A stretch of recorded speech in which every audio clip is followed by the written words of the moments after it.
Un ir absolūti skaidrs, ka ir cilvēka dzīvē, gluži tāpatās kā citām dzīvām būtnēm, noteikts laika posms, kad viņš var kaut ko iemācīties vai neiemācīsies nekad. Un ir slavens fizioloģijas eksperiments, ko veica 2 Nobeļprēmijas laureāti. Ja tikko dzimušam kaķēnam aizsien vienu aci, un šo apseju nenoņem 4 mēnešus, tad kaķēnam pēc šī apseja noņemšanas ir 2 pilnīgi anatomiski veselas un intaktas acis, bet viņš ar vienu neredz. Viņš ir akls, jo viņš nav iemācījies lietot šo orgānu, lai redzētu. Viņam galvā nav izveidojušies tādas saites starp nervu šūnām, lai uzkrātu to informāciju, ko būtu devis šis redzes orgāns. Un līdzīgi ir dziedātāju putniem, tā ir lakstīgala. Ja dziedātāju putnam viņu mūža 20. dienā, no 20. dienas līdz 50. dienai lieta dzirdēt vecāku dziesmu, viņš nekad neiemācīsies dziedāt. Tu vari atskaņot sākot no 51. viņa mūža dziesmas, cik ilgi gribi viņa dziedāšanu, viņš neiemācīsies dziedāt nekad. Ar fatālām priekš savas sevis turpināšanas nākamajās paudzēs sekām viņš nekad nesatiks savu otru putniņu, ar ko varētu kopā vitlīst. Un mēs zinām, un pedagogus tas ļoti satrauc, mēs lasām arī avīzēs, un ir bērnu uzvedības traucējumi. Pagājušā gada nogalē tika solīts, ka Latvijas ministru kabinets šogad februāra sākumā apstiprinās ministru kabineta noteikumus par hiperaktīvo un agresīvo bērnu izslēgšanu no skolas. Ja citiem vārdiem, tur ir teiks tā, par pārvešanu mājapmācībā, ja pēc pirmā brīdinājuma, tātad vecāki nebūs saveduši bērnu uzvedību kārtībā. Un Vispasaules veselības aizsardzības organizācija ir brīdinājusi, ka ēdiens ir tas, kas nes atbildību par šo lietu. Tātad Vispasaules veselības aizsardzības organizācija savos ieteikumos iesaka eliminēt no pārtikas produktiem indes, kas maina bērnu uzvedību.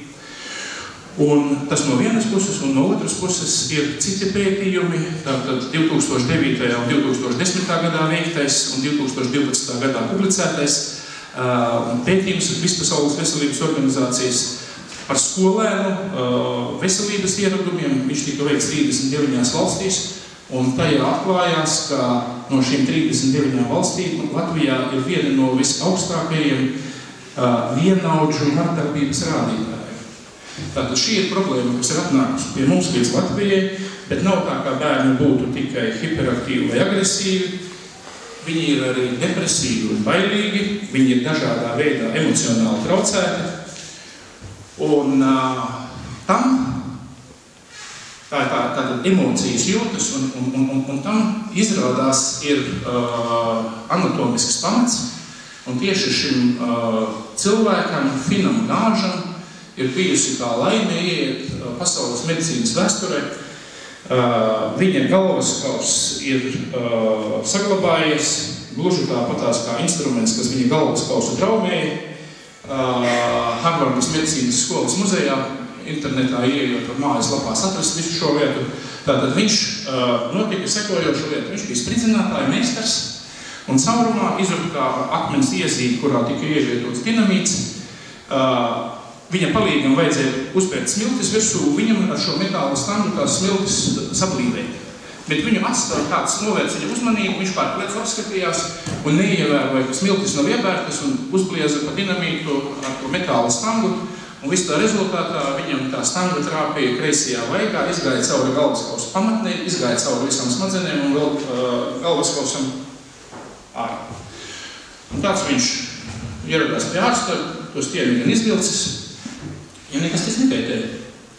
Un viņš nodzīvoja 15 gadus pēc šī negadījuma, uzstājās cirku, rādīja to stangu, rādīja sevi, bet viņš ļoti drīz pēc šī negadījuma radikāli izmainījās. Viņš kļuva pilnīgi cits cilvēks. Viņš kļuva neiecietīgs, viņš lamājās rupjiem vārdiem, viņš nevienā darbā ilgi nevarēja noturēties, arī cirkā viņu vairāk nerādīja, jo viņš visiem strīdējās, un viņam pilnīgi zuda emociju pasaule, viņam zuda spēja kā cilvēkam, kā sociālajai būtnei paredzēt un plānot savu nākotni. Viņš var atļauties sastrīdēties ar visiem, nedomājot, kas par to būs. Un tātad par viņu ir ļoti plaša informācija, tātad literatūrā pieejama, un viņš iegāja medicīnas vēsturē kā pirmais piemērs tam, ka var anatomiski likvidēt galvas smadzenēs vienu rajonu vai vienu daļu, kura ir atbildīga par cilvēku emocionālo pasauli. Un no tā paša brīža faktiski ir skaidrs, ka nevis sirds ir atbildīga par jūtām, bet tas viss ir galvā. Un ir tā, ka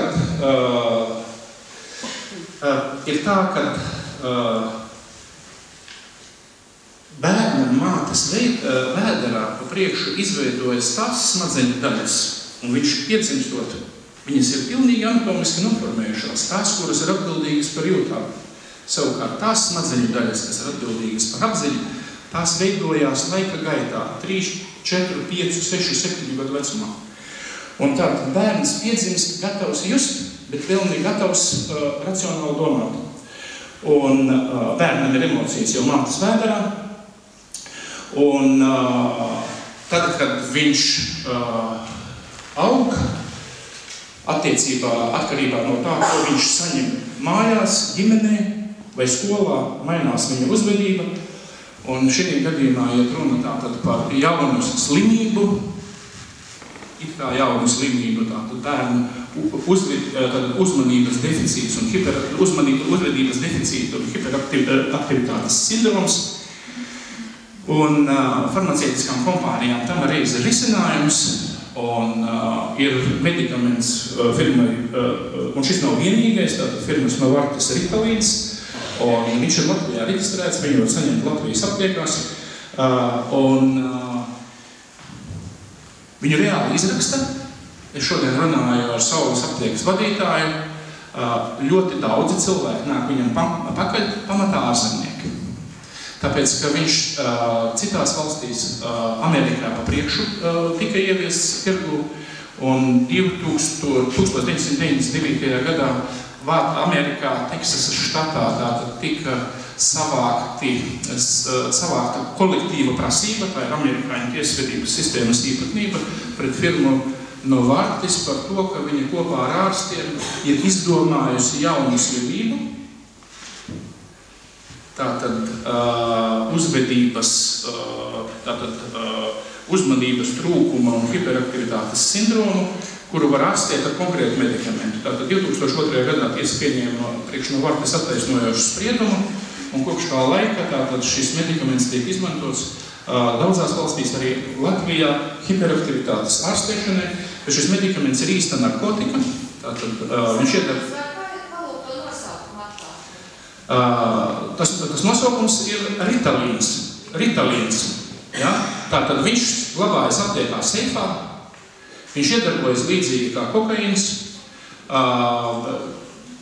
Pieauguši cilvēki, kas ir narkotiku atkarīgi, viņi bērš pulverī un šņauc, šķīdina ūdenī un ievada vēnās, bet tas trakākais ir tas, ka viņu dod bērniem, tiem, kuriem vēl nav izveidojusies personība, un no agras bērnības tātad tiek mainīta šo cilvēku personību, viņš tiek padarīts īstu narkotiku atkarīgs, un tas ir tas tradicionālais farmācijas risinājums slimību gadījumus. Un mūsu bērni ir apdraudēti ne tikai ar pārtiku, kura izraisa uzvedības traucējumus, par to ir atbildīgas tās e-vielas, vispirms krāsvielas dažādas. Mēs zinām, un tas trakākais ir tas, ka tā atbildība par to, ko viņš ēd, ir uzlikt uz konsumentu, uz pašu patērētāju, uz mazo.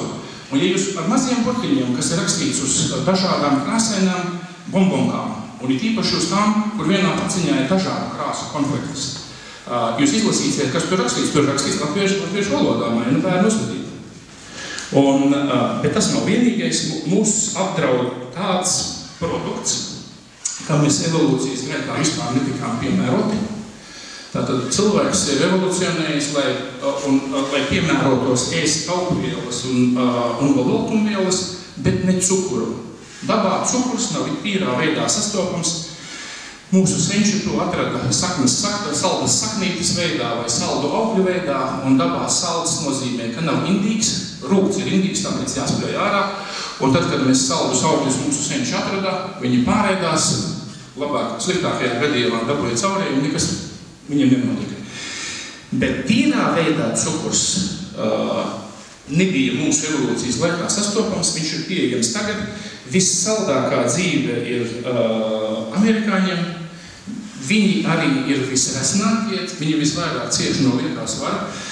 Uz vienu Amerikas iedzīvotāju, Amerikas Savienoto valstu, tātad cukura patēriņš ir 58 kg gadā, Vācijā 36 kg, Krievijā 26, cik Latvijā es nezinu, bet šajos skaidros nav ietverta tie saldie sīrupi, kas arī saldina, piemēram, glukozes, fruktozes sīrups no ģenētiski modificētās kukurūzas, un, piemēram, Coca-Cola un citi. Coca-Cola no 83. gada neliek klāt cukuru Coca-Colai, jo cukurs no cukurniedrēm ir pa dārgu. Un šis glukozes, fruktozes sīrups no kukurūzas ir daudz lētāks, un viņš sen aizstāts ar šo. Un tātad šie cukuri nav nemaz ierēķināti tajā cukura bilancē, kad es saku 58 kg vai 38 kg uz vienu iedzīvotāju gadā. Un tas, ka cukurs ir narkotika, kas padara cilvēku atkarīgu, to saku nevis es, to saka ievērojami pētnieki.